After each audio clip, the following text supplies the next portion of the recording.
जय श्री राम, जय हिंद, वंदे मातरम। न्यूज़हॉलिक मंजरी में आपका स्वागत है। कृपा करके चैनल को लाइक, शेयर और सब्सक्राइब कीजिए। और अब चलते हैं आज के टॉपिक पर, मोदी जी का चक्रव्यूह। बहुत सफाई से रचा जाता है, जिसमें सबसे पहला काम ये होता है कि हम अपने ओपोनेंट को एक भरोसा दिलाते हैं कि वो जीत रहा है। दूसरा, हम उसके आगे सरेंडर कर सकते हैं। तीसरा, जो ये है कि फाइनल मोमेंट पे हम उसको ट्रैप कर लेते हैं। अब आप भवानीपुर में क्या हो रहा है? भवानीपुर में बीच में काउंटिंग रोक दी गई, ठीक। और यही चीज दूसरी जगह भी हुई, नंदीग्राम। दोनों जगह कैंडिडेट एक ही थी, ममता बनर्जी। अब ममता बनर्जी की ये समस्या है कि वो अगर अपनी सीट बचाएंगी तो टीएमसी को कौन बचाएगा, और अगर टीएमसी को बचाएंगी तो उनको कौन बचाएगा। ठीक है। तो दोनों तरफ से, एक तरफ कुआं है और दूसरी तरफ खाई है, और दोनों तरफ फंसी है ममता बनर्जी। पार्टी को छोड़ती है तो पार्टी का विश्वास टूटता है, और पार्टी को पकड़ती हैं तो अपनी नैया का आप कोई ठिकाना नहीं। और सबको मालूम है कि टीएमसी इस समय आर पार की लड़ाई लड़ रही है। बंगाल ने एक फैसला कर लिया है कि वो टीएमसी को अब नहीं चाहते। तो अब दूसरी जो पक्ष खड़ा होता है कि उनके लोगों को ये पता है कि आ, ममता ने एक हिसाब धोखा दे दिया है। तो अगर ममता उन्हें बचाने नहीं आती तो उनका ये विश्वास पक्का हो गया, और ममता उन्हें बचाने जाती हैं और उनमें से एक दो बच भी जाते हैं तो वो अपना भविष्य देखेंगे कि ममता को देखेंगे। तो ममता एक, बस एक छट जल बिन मछली होती है ना, छटपटाती जा रही है और कुछ कर नहीं पा रही है। वो दूसरी चीज क्या है, भवानीपुर में रहे या नंदीग्राम में, दो जगह से चुनाव बढ़ा है, दोनों जगह वोटिंग हॉल्ट करा दी है, सब कुछ है। एक ही जगह हो सकती है वो सशरीर, दूसरी जगह तो वो हो नहीं सकती। तो उसमें उनको चूज करना पड़ेगा। तो ममता इस समय जिस हालत में पहुंचा दी गई है, वो किंग कर्तव्य विमूढ़ है। इधर जाऊं कि उधर जाऊं, इस स्थिति में ममता पहुंचा दी गई है। अब दूसरा जो चक्रव्यूह लड़ा गया था, चुनाव से अलग जाना पड़ेगा थोड़े इस सेशन के बाद, वो है विजय के लिए, जोसफ विजय के लिए। जोसफ विजय की टैक्स में कुछ गड़बड़ियां पाई गई थी कुछ समय पहले, ठीक है। अब जो, अगर वो फाइलें खुल जाती हैं तो वो एक तरफ फंस जाएंगे, और फाइलें बंद रखने के लिए कुछ समझौते करने पड़ेंगे। फिलहाल जो जीते हुए एमपीज हैं, उनके एमएलएज हैं, सॉरी, अब वो, उनको उन्होंने कहा है कि किसी और जगह जाकर के किसी रिजॉर्ट में रहें, क्योंकि हॉर्स ट्रेडिंग का जोसफ विजय को खतरा है। मैं बार बार इन्हें जोसफ विजय क्यों कह रही हूँ, क्योंकि मोदी जी वेटिकन जा करके आए, ठीक है। तो यहाँ पर एक चीज और क्लियर हो जाती है कि आ, जोसफ विदय के लिए आगे की राह आसान नहीं है। उनको भी इसमें बहुत संभल संभल के चलना हो। तो जब आप किसी ऐसे व्यक्ति को सत्ता में लाते हो या आने देते हो, या उसके लिए बिल्कुल एकदम मैदान खाली करके उसको लगता है कि जैसे उसने जीत हासिल की है, तब आप उसकी एक चीज अपने पास रख लेते हो जो फ्यूचर रेगुलेशन के लिए काम आती है। एंड जोसफ विजय, देखिए, फिल्मों में जो भी दिखे, एक सीन था जिसमें वो साइकिल चला रहे थे। एक, जैसे तमिलनाडु में हीरो वर्शिप तो बिल्कुल प्रॉपर हीरो वर्शिप है, दूध वूध चढ़ा करके मंदिर बना करके। तो एक उनका फैन उनकी तरफ आ रहा था, ये भाई साहब डर करके अपनी वैन में चले गए। तो ये एक टची पर्सन है, जैसे एक मूवी आई थी गोलमाल, स्पर्श कातर। तो वो बहुत स्टडी माइंड का पर्सन नहीं है। उस एक घटना ने ये बता दिया कि वो चीजों को हैंडल कर पाने में, प्रोसेस कर पाने में सक्षम नहीं है। तो ऐसे व्यक्ति को जब जरा सा भी शौक लगता है तो बहुत तेजी से रिकॉइल करता है, और ये शौक समय समय पे दे करके ये काम कर सकते हो। तो है, उसके लिए एक सफलता है, बहुत बड़ी बात है, और उनको इसके लिए, इस पहली बार में इस अप्रत्याशित सफलता के लिए बधाई। परंतु आगे की राह बहुत कठिन है। कुछ उनको सुगबुगाहट हो चुकी है और बाकी समय के साथ वो समझ जाएंगे। तीसरा चक्रव्यूह मोदी जी ने रचा है वो ओपेक कंट्रीज के लिए था। सुषमा स्वराज काम कर रही थी, हर चीज मुसलमानों के हिसाब से हो रही थी, सबका साथ, सबका विश्वास, सबका विकास वगैरह वगैरह चल रहा था। हिंदू जनता छटपटाए जा रही थी। अगर किसी मुसलमान ने कोई भी कंप्लेन कर ली, उसको फर्स्ट हैंड दिया जाता था 80 करोड़ को, जिसमें वो बहुत सारे थे, फ्री राशन, फ्री इलाज, ये वो महतू सब दे करके। अब ओपेक कंट्रीज को एक विश्वास दिलाया गया और कि यहाँ पर मुसलमान सुरक्षित है। अब अगर कोई क्रिमिनल इंस्टेंस है तो ना तो आप छोड़ेंगे ना हम छोड़ेंगे, ठीक। ऐसे में जो जिस चीज को थोड़ा सा हाईलाइट किया गया वो है हर कंट्री की एक दूसरी कंट्री की वजह से एक कॉम्प्रोमाइजिंग सिचुएशंस होती है। और आपको मालूम होगा ये उम्मा उम्मा की बात तो चाहे जितना करे, सड़क पे आके नारे लगा लें, थोड़ा बहुत पैसा वैसा दे दें, बट फैक्ट ये है कि उम्मा इनके यहाँ टोटली एब्सेंट है। और ओपेक कंट्रीज अपने इंटरनल डिफरेंस के कारण जो है अब सेपरेट हो गई हैं। तो ऑयल अवेलेबल है, सस्ते में अवेलेबल है, हॉर्मूज को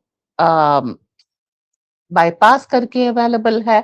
और जो एक करेंसी डोमिनेशन था उसका धीरे धीरे वो भी हट रहा है डॉलर की तरफ से। तो सारी चीजें होने लग गई और इसका श्रेय जाता है मोदी जी को। कभी ओमान से एक शिपिंग रूट, कभी पुराना शिप, कभी ये वो धीरे धीरे याद कर दिला रहे थे कि आपके पास ऑप्शन और भी हैं। तो अगर आप पर्सनलाइज्ड ग्रोथ चाहते हैं तो वो मिलेगा। अगला चक्रव्यूह था पाकिस्तान के लिए। पाकिस्तान के जो लोग हैं वो यूएई से वापस आए। पाकिस्तान के सारे अपराधियों का डेटा सेंटर हमको मिल गया। और पाकिस्तान को जो जवाब देने के लिए जिन दो देशों को हमने चुना, यस, बलूचिस्तान एक देश है अब, और अफगानिस्तान। हमें कुछ करने की जरूरत नहीं है, पाकिस्तान भुगत रहा है। हमारे यहाँ जो एक चर्चेस, मिशनरीज, ये सब बहुत फल फूल रहे थे, उनके लिए वेटिकन विजिट है। नॉर्डिक नेशंस जो एक नैरेटिव कायम करते हैं, एक फर्टाइल लैंड है एंटी इंडिया एक्टिविटी के लिए, उसके वहां पर जाकर के टेक्नोलॉजिकल टाइज, ये वो सब कुछ करने के बाद वहां से आपकी टेक्नोलॉजी भी ला रहे हैं, इस्लामोफोबिया को हटाने के लिए, एक वो उसको खारिज करने के लिए एक नए नैरेटिव को सेट कर रहे हैं। तो अगर आप अब कहते हैं कि इसने वंदे भारत पर पत्थर मारा, तो इससे इस्लामोफोबिया खारिज हो चुका है, ये क्रिमिनलिटी पे अब बात होगी। तो जितने भी कवर थे ना, जो सुरक्षा कवच थे, वो धीरे धीरे इनके हटते जा रहे हैं। और जो एक मैसिव, आपको पता बहुत कम चल रहा है, बट एक मैसिव इन क्रैकडाउन हो रहा है। जितनी भी क्रिमिनल एक्टिविटीज हैं, ड्रग्स हैं, इलीगल ट्रेड्स हैं, इलीगल हथियार है, इनसे पे बहुत तेजी से एक अटैक हो रहा है। और बंगाल के बीजेपी की पॉकेट में ऐड होने पर एक वो जो बॉर्डर मिल रहा है हमको, उससे जो इलीगल बांग्लादेशी, इलीगल रोहिंग्या ये सब है, उनके लिए बहुत तेजी से उनके निष्कासन का काम चलेगा। और इससे भारत को एक तो जनसंख्या में कमी आएगी, पर चलिए मान लीजिए ज्यादा नहीं आती, लेकिन एक जो अपराध मुक्त होने में भारत को, एक स्टैब्लिश सोसाइटी होने में भारत को बड़ी मदद मिलेगी। और बहुत सारे जो लोग हैं, हम ऐ कर देंगे, वो कर देंगे, सत्तन से जुदा कर देंगे, ये वाली जो कौम थी, ये अब हर कोर्ट के चीज को सही समझा रही है। एक और पिछले दिनों एक चक्रव्यूह था महिला आरक्षण का। मोदी जी को अच्छी तरीके से मालूम था ये बिल गिरेगा। अगर उनको आ, लेकिन वो फिर भी लेके आए ताकि विपक्ष का काला चेहरा सबके सामने आ जाए कि ये कितना ज्यादा चीजों को देखते हैं, पसंद करते हैं। अब वही चीज है, जिसके पार्टी में बहुत सारे गुंडे हैं, वो महिलाओं को ऊपर आने नहीं दे सकते। बल्कि जैसा कि बंगाल में होता था, महिलाएं उनके आगे फेंक दी जाती थी भोगदासी की तरह से, कि आप इनका यूटिलाइजेशन कीजिए और हमारे साथ बने रहिए, वोट हमें बनाए दिलाते रहिए, और आप भी सत्ता का सुख उठाइए, हम भी सत्ता का सुख उठाते। तो अपनी राजनीतिक महत्वाकांक्षाओं के लिए प्रदेश की जनता का सौदा किया जाता था। ऐसे में अगर महिलाओं को उठाएँगे और उनकी आवाज़ को प्रबल करेंगे, तो वो जो एक क्रिमिनैलिटी है वो खत्म होने लगेगी। देखिए, बहुत समय तक ये होता था कि राजनीति में अगर महिला आना चाहती है तो उसका गलत तरीके से ही एंट्री होती थी। समझ रहे हैं मैं क्या कह रही हूँ? अगर उनकी 33% भागीदारी निश्चित हो जाती है, तो सीधा-सीधा टिकट मिलेगा और उसके परिणाम अच्छे होंगे। तो बहुत सारी चीज़ें इस तरह की विपक्ष के सामने कर दी कि एक चीज़ हैंडल करें या दूसरी, इसमें किंग कर्तव्य विमूढ़ होकर के सारे मोहरे फँसते जा रहे हैं। आखिरी बात जो है कि एक इन्होंने फ्रेंडली पार्लियामेंट्री कमेटी बनाई थी कि जितने भी अ, सेंटर के मिनिस्टर्स हैं अ, और जो एमएलए वो एमपीज़ और राज्यसभा के सब लोकसभा राज्यसभा के सदस्य हैं, ये एक फ्रेंडशिप ग्रुप बनाएँगे। ये फ्रेंडशिप ग्रुप 18-19 लोगों का एक-एक कंट्री के साथ एसोसिएट करेगा। अब इसमें विपक्ष के लोग भी हैं, पक्ष के लोग भी हैं। अब मान लीजिए आपको कोई भारत देखिए मोदी जी के बारे में एक चीज़ बिल्कुल सुनिश्चित है कि वो भारत के समर्थन में ही सारी चीज़ें करते हैं, भारत का जिससे एकता बढ़े, भारत का जिससे विकास हो वगैरह। तो अ, अगर ऐसा कोई बिल है जिसमें कोई एमपी और कोई राज्य प्रॉब्लम कर रहा है, तो उसको कैसे पुल किया जा सकता है? यस, संबंध भी बढ़ेंगे, उसके लिए काम भी बढ़ेगा और यहाँ पर जो देश में होने वाली चीज़ें हैं वो भी साफ तो हमारे अपराधी अब हमारी गिरफ्त में हैं। जो नेशंस उनको पनाह देना चाह रहे थे, वो अब नहीं कर पाएँगे। उसमें भी जो है हम हमारी पार्लियामेंट्री ये जो फ्रेंडशिप कमेटी है ये काम करेगी। ये हर देश को ये संदेश देगी कि भारत के साथ होने से आपको क्या फ़ायदे। तो सब सारी गोटियाँ धीरे-धीरे करके चल रहे हैं। अब जैसे बंगाल इलेक्शन में कहा जाए झाल-मुड़ी खा ली तो बंगाल जीत गए। 2014 से मोदी जी बंगाल में लगे हुए हैं और अब जाकर के 26 में वो सफलता पाई है, 12 साल की मेहनत है। क्यों? क्योंकि ये सबको पता था ये एंट्री पॉइंट है इल्लीगल बांग्लादेशी और रोहिंग्या का। इसके अलावा ये इल्लीगल ट्रैफिकिंग का और ये सारी चीज़ों का मतलब आप किसी भी तरह का अपराध देख लीजिए, ड्रग्स आए, ऑर्गन ट्रेडिंग हो, ये सब हो, सबका सारी इल्लीगल एक्टिविटीज़ का ये एक पॉइंट है। आतंकवाद का, सब चीज़ों का और पाकिस्तान बांग्लादेश में अपनी जड़ें बिछा रहा था एंटी इंडिया एक्टिविटीज़ के लिए। ये बात किसी से छुपी हुई नहीं थी। तो मोदी वहाँ पर 2014 से वर्क कर रहे हैं, संघ वहाँ पे और पहले से वर्क कर रहा है। तब इतनी अथक मेहनत के बाद आज ये सफलता मिली है जिसको ये जो सो कॉल्ड राजनीतिक पंडित हैं, केवल एक झालमुड़ी खाने के ऊपर टिका दे रहे हैं। ये उनकी राजनैतिक सूझबूझ के बारे में भी बहुत कुछ कहती है। तो मोदी जी का चक्रव्यूह है जिसमें धीरे-धीरे करके विपक्ष फँसता जा रहा है। नियम कड़े किए जा रहे हैं, बाहर से पैसे आने पे रोक लगाई जा रही है, मिशनरी वगैरह सारी चीज़ों पे रोक लगाई जा रही है।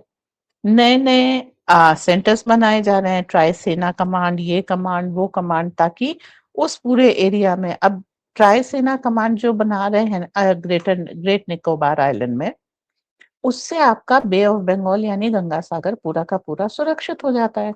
तो कोको आइलैंड भी सुरक्षित हो जाता है। तो आप इनवर्ट एंड आउटवर्ट जिस तरह की डिसीजंस ले रहे हैं, इसीलिए बहुत सारे लोगों को मिर्ची लगी, वो वहाँ पर गए, ग्रेट निकोबार आइलैंड गए, वहाँ पे एक पेड़ के सामने फ़ोटो खिंचाई और उसके बाद ओमान चले गए। जी, तो बहुत सारी चीज़ें इस तरह की हो रही हैं कि जिससे विपक्ष रैटल्ड है और बार-बार भाग करके अपने विदेशी आकाओं के पास जाकर के आगे के डायरेक्टिव्स लेकर के आ रहा है। प्रियंका गांधी की भी आपने देखा होगा प्रियंका वाड्रा सॉरी एक थोड़ी-सी एक अच्छा मज़ाक वाला चीज़ था अमित शाह के साथ जिसमें उन्होंने कहा था आपने तो सारी गोटियाँ पहले से बैठा के रखी है। इस एक हँसी-खुशी के हल्के से पल को देख कर के आप ये समझिए कि किसकी राह प्रशस्त है और किसकी राह बाधित है। और कौन अब धीरे-धीरे किस तरह से ऊपर आएगा। तो एक जो हमारे पप्पू भाई साहब हैं, उनका सिंहासन भी अब डोल जाना चाहिए, जिस तरह की तैयारी हो चुकी है। तो मिलते हैं इसी तरीके के अपडेट के साथ। बंगाल सुरक्षित है, असम सुरक्षित है, तमिलनाडु की इंजीनियरिंग चालू है, सब्र रखिए। बीजेपी किसी भी राज्य में जब आती है तो कम से कम उसको 3 टर्म लगते हैं।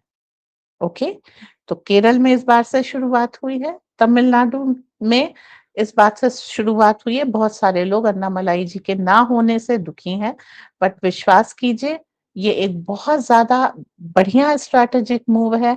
जितने लोग कह रहे थे कि अन्नामलाई ने कुछ नहीं किया, ये तो हमारी वजह से हुआ, उनकी टेस्टिंग हो गई और वो टेस्टिंग के साथ बाहर हो गए और अन्नामलाई जी की वर्थ समझ में आई। प्लस एकदम से भगवाकरण किसी भी स्टेट का नहीं होता।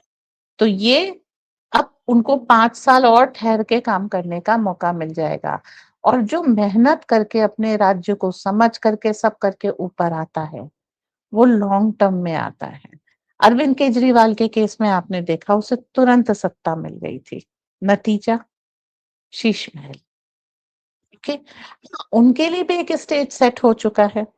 पंजाब में पार्टी स्प्लिट हो चुकी है उनकी। जो उनका ये कह लीजिए डेटा सेंटर यानी कि राघव चड्ढा है, वो मोदी जी के पास आ गया। इस चुनाव में, बंगाल चुनाव में, वो पिछली बार की तरीके से ऑक्सीजन खत्म हो गई और पता नहीं कोई कोई ड्रामा नहीं कर पाए, तो अरविंद केजरीवाल भी चुपचाप बैठाल दिए गए। अब अगर ऑपरेशन पंजाब पूरी तौर पे स्टार्ट हो गया, पार्टी स्प्लिट हो चुकी है, अगर रिजल्ट आ चुका है, अब किसी दिन पे भी अगर इनको बहुमत साबित करने के लिए दे दिया जाए भगवंत मान जी को, और वो बहुमत ना साबित कर पाए, तो क्या होगा? पंजाब कभी भी पलट सकता है और इसके पलटने का इंतजार करेंगे हम। क्यों जरूरी है? पंजाब पश्चिमी बॉर्डर है और मतलब एक तरीके काफी बड़ा बॉर्डर बांग्लादेश का बंगाल से लगता है। ये दोनों एंट्री पॉइंट अगर बंद हो जाए, अंदर की समस्या का समाधान काफी आसान हो जाता है। आप कहेंगे गुजरात भी है, थोड़ा सा राजस्थान भी है, कश्मीर भी है, काम सब जगह चल रहा है, बहुत अच्छा चल रहा है। पर पंजाब सिक्योर करना इस समय भारत की सुरक्षा के लिए, जो स्थिति पहले बंगाल की थी कि बंगाल से सिक्योर कर लिया तो राष्ट्रवाद का अभ्युदय हो गया, अब वो चीज चूंकि बंगाल हो गया, तब उसके पास अगला नंबर पंजाब का है। पंजाब के लिए सबसे बड़ी चीज कहाँ से आई? इसी बीच में सब कनाडा से आई कि खालिस्तानी हमारे लिए अच्छे नहीं है। वो जो जस्टिन ट्रूडो के जमाने में निज्जर की हत्या का इल्जाम उन्होंने भारत पे लगाया था, जो हमारे वहां पे कार्ने बैठे कार्ने मैं एक्चुअली उनको कैनरी बोलती हूँ ना, तो कभी कभी गड़बड़ हो जाती है। तो कार्ने जो बैठे हैं, उन्होंने कह दिया कि हम भारत का साथ देंगे, खालिस्तान मूवमेंट का साथ नहीं देंगे, और उस मूवमेंट को उन्होंने इलीगल घोषित कर दिया है। तो उसका फायदा भी मिलेगा। जर्मनी से भी काफी सारे खालिस्तानी मजबूत होकर के बोल रहे थे, तो जर्मनी से यूएस ने अपने ट्रूप्स विड्रॉ कर लिए। पहले तुम अपनी सुरक्षा संभालो, फिर खालिस्तानी संभालना। ऑस्ट्रेलिया को तो हिंदी में समझा करके अपनी तरफ ले लिया गया है। नॉर्डिक नेशंस में इस्लामोफोबिया ही खत्म कर दिया, खालिस्तानी तो कहाँ से बचेंगे? तो इनके जो जो भी सेंटर्स थे, आपने देखे कि पंजाब में काफी सारे एक समय यूएस से डिपोर्ट होकर के आए थे, अभी ऑस्ट्रेलिया से भी डिपोर्ट होकर के आए हैं। तो सब जगह से ये जो भगोड़े थे ये वापस आ रहे हैं। अब अक्सर क्या होता है, ये असाइलम लेने जाते हैं, कोई ना कोई अपराध करते हैं, उसका वीडियो एविडेंस लेते हैं, फिर कहते हैं कि हमारी यहाँ पर पुलिस स्टेट हमें प्रताड़ित कर रहा है, तो हमें कहीं असाइलम दे दो, और ये वहां चले जाते हैं। अब ये वापस आ गए, तो जो जमीनें बेची, जो अपराध किए, सबकी जो है कुंडली खुलेगी इस समय। बीजेपी चित्रगुप्त मोड में है, सबकी कुंडली खुलेगी और सबके कर्मों का हिसाब होगा, क्योंकि मोदी जी कह चुके सबका हिसाब। इसका मतलब है विदेश के वो पॉइंट्स, वो सेंटर्स वो हैंडल कर चुके हैं, जिनसे हमारे देश की राजनीति और जिससे हमारे देश के लोग रेगुलेट होते थे, जहां से हमारे देश के खिलाफ आतंक की और डिसाइड होता था, बहुत सारी चीजें डिसाइड होती थी। तो अब हम लोग ऑपरेशन क्लीन अप देखेंगे। इस चक्रव्यूह में पूरा विपक्ष फंस चुका है और आप देखिएगा एक-एक सूत्र को खींच-खींच करके मोदी जी किस तरीके से बहुत कठिन फैसले, अभी हमारा यूजीसी बाकी है, अभी बहुत कुछ बाकी है। अभी हमें बांग्लादेश और पाकिस्तान इधर-उधर हैंडल करने हैं। सब चीज़ें इसी टर्म में कर ले जाएँगे और सब कुछ शांतिपूर्वक हो। ये जो असंभव कार्य है, जो सेना भेज के गोली चला करके भी संभव नहीं होता, वो सब कुछ मोदी जी शांतिपूर्वक करवाएँगे, ये देखेंगे हम। सो हमें इसी तरीके से देखते रहिए, सराहते रहिए, लाइक, शेयर, सब्सक्राइब कीजिए। हो सके तो मेंबर बनिए, बेल आइकन याद से दबा दीजिए और यदि आप हमें और व्हाट्सएप वगैरह पे रिकमेंड कर सकें तो हम आपके आभारी रहेंगे। Thank you. जय हिंद, वंदे मातरम।